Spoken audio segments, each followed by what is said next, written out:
PAN Indian ಸಂಸ್ಕೃತಿಗೆ ರಂಗಾಯಣ ರಘು ಅವರು ಈಗ ಟಾಂಗ್ ಕೊಡ್ತಿದ್ದಾರೆ. ಒಂದ್ ರೀತಿ ತಮಾಷೆಯಲ್ಲೇ ಕೆಲವರ ಕಿವಿ ಹಿಂಡುವಂತ ಕೆಲಸ ಮಾಡಂತಿದೆ. ಯಾಕಂತಂದ್ರೆ ರಂಗಾಯಣ ರಘು ಅವರ ಈ ಒಂದು ನಡೆ ಏನಿದೆಯಲ್ಲ, ಇದು ಒಂದಿಷ್ಟು ಪ್ರಶ್ನೆಗಳನ್ನ ಹುಟ್ಟಾಕ್ತಿದೆ. ಪ್ಯಾನ್ ಇಂಡಿಯನ್ ಸಂಸ್ಕೃತಿಗೆ ರಂಗಾಯಣ ರಘು ಅವರು ಇಂಡೈರೆಕ್ಟ್ ಆಗಿ ಕೌಂಟ್ರು ಕೊಟ್ಟರು. ತಮಾಷೆಯಲ್ಲೇ ಕೆಲವರ ಕಿವಿ ಹಿಂಡು ಬಿಟ್ರ ಇಂಥದ್ದೊಂದು ಲಿಕ್ಕದಲ್ಲಿ ಚರ್ಚೆ ಆಗ್ತಿದೆ. ಗಣೇಶ್ ಅವರ ಪಿನಾಕ ಚಿತ್ರದ ಸುದ್ದಿಗೋಷ್ಠಿಯಲ್ಲಿ ಕಿಡಿಕಾರಿರೋದು. ಕನ್ನಡದಲ್ಲಿ ಬೆಳೆದು ಕೆಲವರು ಆಚೆ ಹೊರಟು ಹೋಗ್ತಾರೆ. ಕನ್ನಡದ ನಿರ್ದೇಶಕರಿಗೆ ರಂಗಾಯಣ ರಘು ಒಂದು ಮಾತಿನ ಚಾಟಿ ಬೀಸಿದ್ರು.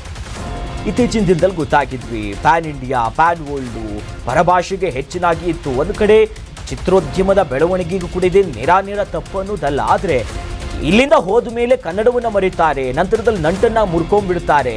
ಬೆಳೆದಿದ್ದಿಲ್ಲಿ ಎಲ್ಲವೂ ಕೂಡ ಆಗೋದಿಲ್ಲ, ಆದರೆ ಇಲ್ಲಿಂದ ಹೊರಟೇ ಬಿಡ್ತಾರೆ. ಅಂತಹ ಕನ್ನಡದ ನಿರ್ದೇಶಕರು, ನಟರು ಈ ಪ್ಯಾನ್ ವರ್ಲ್ಡ್ ಎನ್ನುವಂಥ ಕಾನ್ಸೆಪ್ಟ್ ಏನಿದೆಯಲ್ಲ, ಇವೆಲ್ಲದೂ ವಿಚಾರವಾಗಿ ಮಾತನಾಡ್ತಾ ಹೋಗ್ತಾ ಎಲ್ಲ ಬಾಂಬೆ ಡೆಲ್ಲಿ ಓಡೋಗ್ತಾರೆ. ಇದು ರೋಗವೋ ಒಳ್ಳೆಯದೋ ಗೊತ್ತಾಗಲ್ಲ. ನಾವೇ ಇವತ್ತು ತೆಲುಗಮ್ಮ ಅಂತಿದ್ದೀವಿ, ನಾವು ತುಂಬ ವಿಶಾಲ ಹೃದಯದವರು, ಎಲ್ರಿಗೂ ಕೂಡ ನಾವು ಜಾಗವನ್ನು ಕೊಟ್ಬಿಡ್ತೀವಿ. ಮಲಯಾಳಂನವ್ರು ನೋಡಿ ನಮ್ಮನ್ನು ಆಕ್ರಮಿಸ್ಕೊಳ್ತಿದ್ದಾರೆ ಅವ್ರ ಚಿತ್ರದ ಮೂಲಕ. ಹಾಗಾಗಿ ಚಿತ್ರರಂಗದ ಪರಿಸ್ಥಿತಿಯನ್ನು ರಂಗಾಯಣ ರಘು ಅವರು ಹಿರಿಯ ಕಲಾವಿದ, ಒಂದು ರೀತಿ ನಟನ ರಾಕ್ಷಸ ಅಂತಲೇ ಅವ್ರನ್ನ ಕರೀತಾರೆ. ಅವರು ಈ ಸದ್ಯದ ಬೆಳವಣಿಗೆಯ ಬಗ್ಗೆ ಮಾತನಾಡಿದ್ದಾರೆ. ನಮ್ಗೆ ಆ ಪ್ರಯತ್ನಗಳು, ಆ ಪ್ರಯೋಗಗಳು ಎಲ್ಲನೂ ಬರಬೇಕಿದ್ದವು. ಈಗ ಇದೊಂದು ನಮಗೆ ಅವರು ಪ್ಯಾನ್ ಇಂಡಿಯಾ ಅಂತ ಹೇಳಿದ್ದಾರೆ, ಅದು ಗೊತ್ತಿಲ್ಲ ರೋಗ ಅದು ಒಳ್ಳೇದು ಏನೋ.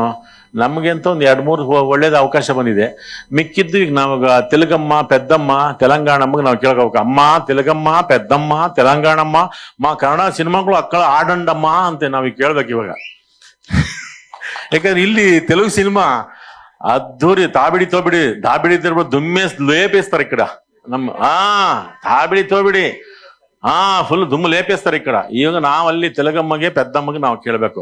ನಮ್ಮ ಗಣೇಶ್ ಗೋಲ್ಡನ್ ಮೆಗಾಸ್ಟಾರ್ದಲ್ಲಿ ಅಂದರಿನ ಸೂಡಲಮ್ಮ, ಪೆದ್ದಮ್ಮ, ತೆಲಂಗಾಣಮ್ಮ ಅಂತ ನಾವೀಗ ಹೇಳಿ ಅಂದ್ರಕ ಬುದ್ಧಿ ಈ ಎಂಡಮ್ಮ, ತೆಲುಗಮ್ಮ ಅಂತ ನಾವೀಗ ಕೇಳ್ಬೇಕು. ಎಲ್ಲರೂ ನೋಡ್ಬೇಕು ನಮ್ಮ ಸಿನಿಮಾಕ್ಕೆ. ನಾವು ತುಂಬಾ ವಿಶಾಲ ಹೃದಯದವರು, ತುಂಬಾ ಜಾಗ ಕೊಟ್ಬಿಟ್ಟಿದೀವಿ ನಾವು ತೆಲುಗರಿಗೆ, ತಮಿಳ್ರಿಗೆ. ಈಗ ಮಲಯಾಳದವರು ಬಂದು ಆಕರ್ಸ್ಕೊಂಡ್ಬಿಟ್ಟವ್ರೆ. ಏನ್ ಸರ್ ಬೇಜಾರು? ಮತ್ತೆ ಏನ್ ಖುಷಿ ಆಗ್ತದೆ? ನನ್ನ ಮಕ್ಳಿಗೆ ಖುಷಿ ಕಾಣ್ತೈತ ನಿಮ್ಗೆ? ಅಯ್ಯೋ ರಾಮ್ನೆ, ಆಯ್ತು ವಯಸ್ಸು ಎಲ್ಲ ಅದಕ್ಕೆ ಹೋಗಿಲ್ಲ ಅವ್ರಿಗೆ. ಇನ್ನು ನಮ್ ಧನು ಮಾಸ್ಟರ್ ನಮ್ಗೆ ಎಲ್ಲ ಫುಲ್ ಬಿಟ್ಟುಗಳು ಹೇಳ್ಕೊಡ್ತಿದ್ರು. ಸಣ್ಣದ ಸರ್ ಇದನ್ನ ಕುಣಿಸಿ, ಅದನ್ನ ಕುಣಿಸಿ, ಹಿಂಗ್ ಸರ್ ಇಷ್ಟೇ ಹಂಗೆ ಸರ್ ಸ್ಕೂಲ್ ಪೂರ್ತಿ ಮಾಡಿ ಅಂತ ಅಂದ್ಬಿಡ್ತಿದ್ರು. ಇವಾಗ ಇಷ್ಟು ದೊಡ್ಡ ಪ್ರಾಜೆಕ್ಟ್ ಮಾಡಿದ್ದಾರೆ ಧನು ಮಾಸ್ಟರ್. ಬಹಳ ಖುಷಿ ಆಯ್ತು ಈ ತರದೊಂದು ದೊಡ್ಡ ಪ್ರಾಜೆಕ್ಟ್ ನೀವು ಮಾಡ್ತಿರೋದು.